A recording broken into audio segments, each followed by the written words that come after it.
Bom dia, senhor presidente Valdomiro Lima, demais vereadores, assessores que nos assistem em suas casas.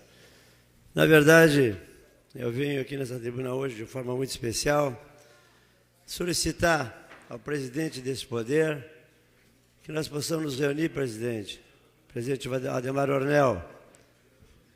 Solicito a sua excelência que nós possamos nos reunir, que não podemos aceitar que vá para a imprensa em geral acusações falsas, mentirosas, de negociações espúrias com o Poder Executivo.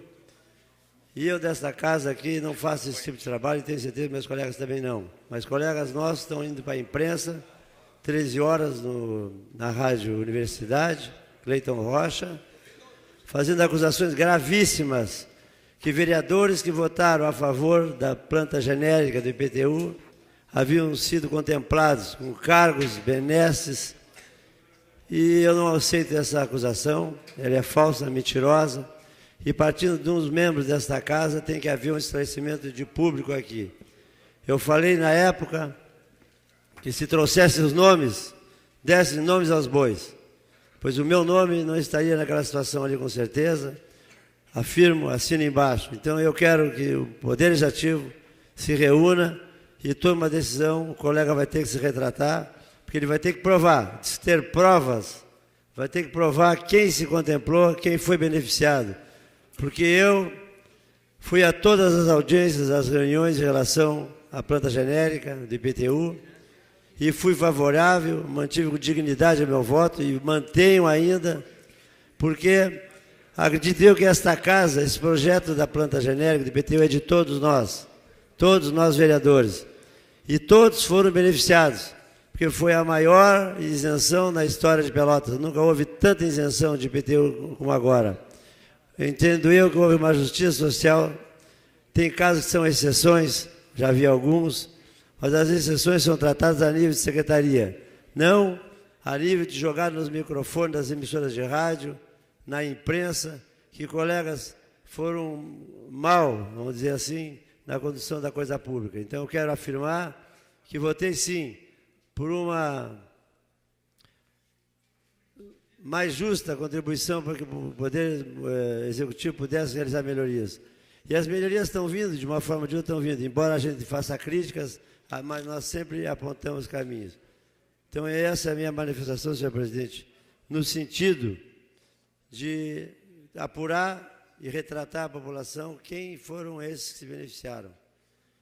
Eu queria também, nesse momento, lamentar, presidente, a queima da Santa Iemanjá, diríamos assim, lá no Barro Duro, no Manuel dos Prazeres.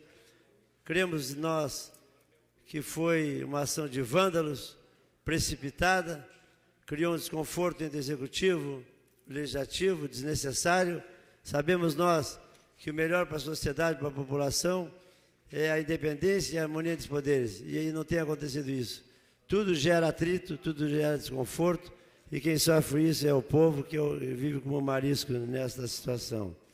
Mas acredito eu que a função da polícia, a Polícia Civil deve apurar a responsabilidade de quem colocou fogo na Santa, e a Universidade Federal com certeza tratará da recuperação da mesma. Mas eu queria, aproveitando meu espaço, dizer que a Polícia Civil não tem feito a parte dela. E a militar também não, presidente. O presidente agora, Carlos Alberto das Z3 Passos, não tem feito porque os crimes continuam somando. Tivemos um ônibus incendiado numa das greves do ano passado. Até agora, embora muitos saibam quem foram os autores, a polícia até hoje não divulgou, não pelo menos moveu um processo contra os possíveis, os supostos autores do fato, nada. E mais ainda, senhores, mais grave ainda que a polícia não tenha apurado, um criminoso praticou uma execução pública em relação a um irmão meu, podia ser um irmão de qualquer um de vocês, qualquer cidadão que fosse. Esta casa se manifestaria com certeza e por isso faz hoje, 40 dias após o assassinato, a execução pública, gratuita, sem direito à defesa, na via pública, de um irmão, Até hoje a polícia não prendeu o marginal. O marginal está preso, está solto, próximo às nossas casas, armado, fazendo com que nós corramos o risco de vida, porque nós não temos armas, não podemos andar armado, e os assaltantes estão armados. Então eu faço esse apelo para que haja justiça. Nós esperamos durante 40 dias e até hoje nada. Procurando o delegado Rafael Rafaim. Ele foi solícito no atendimento, mostrou agilidade na abertura do processo, no encaminhamento à justiça, ao fórum, mas o principal, que é prender o assassino, não foi feito até hoje. O assassino está solto, armado, um desafio, uma apreensão para a sociedade. Então esse é o meu reparo. Mas eu queria também me referir à licitação do transporte coletivo. Eu fui o primeiro que me manifestei nesta casa aqui em relação ao 1º de abril, que aí o decreto, no meu entendimento, tinha vícios de origem. E há dúvidas ainda. Se há dúvidas, eu tenho meus méritos, porque eu sou um pedreiro, pintor eletricista, funcionário público, administrativo, mas na minha visão, esse entendimento não seria a ação da Câmara, mas a Câmara conquistou pontos com isso. Já visto que um outro juiz já concedeu uma liminar às empresas e ao sindicato, mas é isso que eu me refiro, as empresas e os sindicatos que deveriam contestar a licitação. No meu entendimento, a empresa foi afobada no sentido de buscar aquele decreto, criou mais desconforto entre o Executivo e o Legislativo. No meu entendimento, isso se deve muito à campanha que se aproxima, com certeza, porque às vezes alguns dizem quanto pior, melhor. Nós queremos o melhor. No meu entendimento, esta casa foi em socorro, supostamente em socorro de 8.000 trabalhadores, ou 2.000 trabalhadores e suas famílias, que não elegem um vereador, em detrimento de 350.000 habitantes.